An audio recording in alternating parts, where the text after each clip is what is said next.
I am at YotaNIghts, and of course the notables are here, and you got Mammoth 4Runner, Michael's sick rig.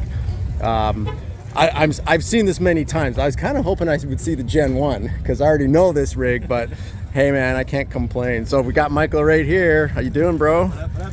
And yeah, Gen 1, we'll be doing the Gen 1 next time. Next time, yeah. And this is YotaNIghts, so if you're in Southern California, it's like almost monthly, and this is their like anniversary show, like the three-year anniversary, yeah. 3 years, and it's packed. There'll be a flex ramp. It's gonna be fun. Are you gonna do the flex ramp? Not this time. I haven't really done much upgrading since last time, so I already know my numbers. Yeah, okay. So when this thing is hits the next level, then we'll be jumping on the flex. And you've obviously fixed from that last trail. Yeah, so I did John Bull, and my stock steering rack went out finally. It lasted about a year and about 10 wheeling trips.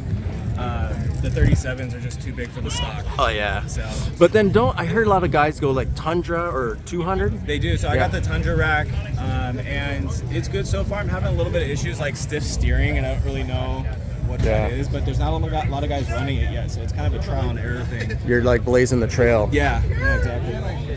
So you know what? One thing I was thinking about is the recent, like look at the modern look. Like it's just the Gen 5 is just so sick. But all the gens are. They all have their specific spot. Yeah, like their unique place in it. Yeah. In 4Runner history. But the new 2024 Land Cruiser's coming out, 30 grand below, 85 grand or 90 grand. So I know the Land Cruiser world. You know the 4Runner world. What do you think like is gonna happen? Are those guys gonna say shit? 60 grand and maybe the 4Runner comes out high 40s, low 50s. Right. Like, do I put X amount more down and I get like this on the trail rated model, or I got rear lockers? Maybe the 4Runner's going to have rear lockers. What do you think? I think I've seen a couple bit on forums and stuff. People talking about trading in their 4Runners for the Land Cruisers, but kind of like what we touched on before. I think people also are going to be waiting for the 6th gen because that should be hopefully coming out. They keep postponing it seems like every year. The 6th gen, I mean, so that's what I'm wondering, right? When you look at the Land Cruiser, they went after the round lights from the FJ40. Right. They went over the square lights from the FJ62. So the Toyota designers are trying to touch upon a little bit of heritage in the past. Right, kind of like what Bronco did and everything. I think. Will 4Runner go like for more modern, sick, like Armageddon, futuristic, or are they going to touch upon the past? I hope they touch upon the past because I think with this being this design since 2014, which is my year, with this front, with the front and everything, I think they've had their time with it. I think they hit a perfection when it comes to design. Yeah. And I don't think they should be really messing with it anymore. I like what they did with Tacoma. I think they made it look nice and beefy and more aggressive. But as far as 4Runner, I think they should. I think they go back to the 1st gen. I think would be. Go back to 1st gen, but what do you think about the power plant? It's going to be the 4-liter turbo. Turbo. It's for sure. It's in the Tacoma. It's in the Land Cruiser. Right. 4Runner will probably be following suit. Yeah. I would imagine. So. And all on the the TNGA-F. I call it the Tennessee, Georgia, Florida frame. That's a good way to remember it, right? Yeah. So everybody's doing that same frame where you got 112.2. Yeah. Of course, like the frame's a frame, and what they build above it, and a different type of suspension. What do you think of the Land Cruiser? So, I mean, let's just start with looks. What do you think of looks? So I went to the research.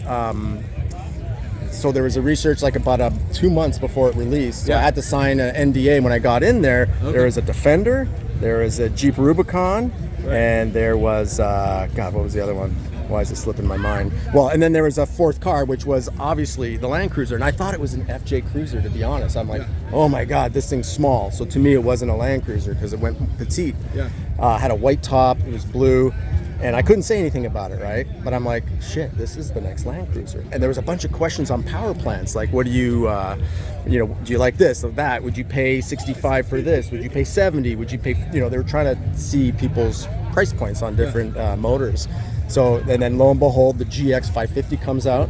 So I'm like, shit, that's the same body line, that little rear window where it hops up, after the 2nd row and goes thinner. Yeah. So I'm like, that was what I saw. So that was a Land Cruiser.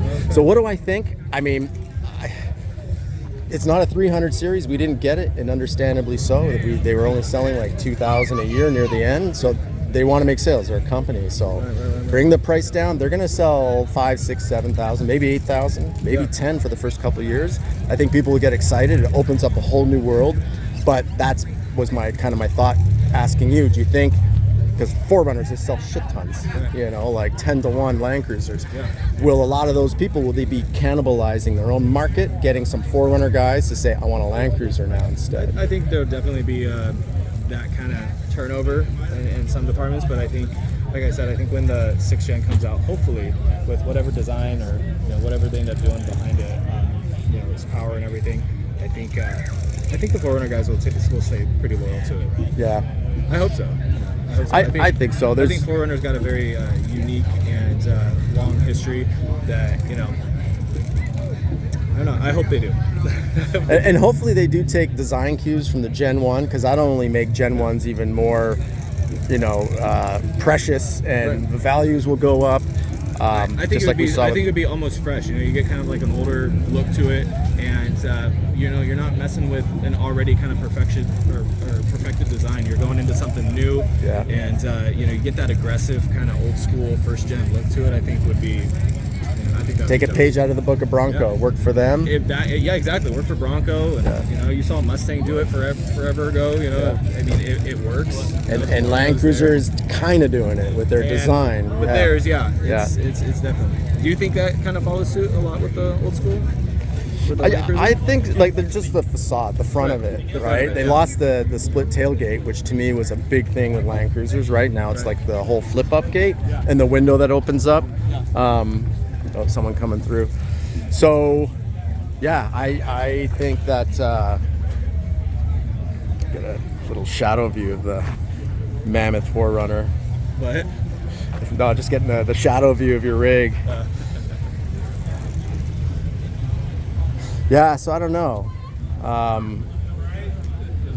The design on the side to me is more like a Defender. It's like they're taking a page out of the book at Defender a bit. So that it's a total redesign with just the front end cues. The rear lights don't look anything of a past Land Cruiser. Right. It's just the front lights. And even the square ones that are trying to say it's like an FJ62. I've had a 62. I have a 61. I'm like, I don't see it. Yeah. The round ones I see. I'm like, okay.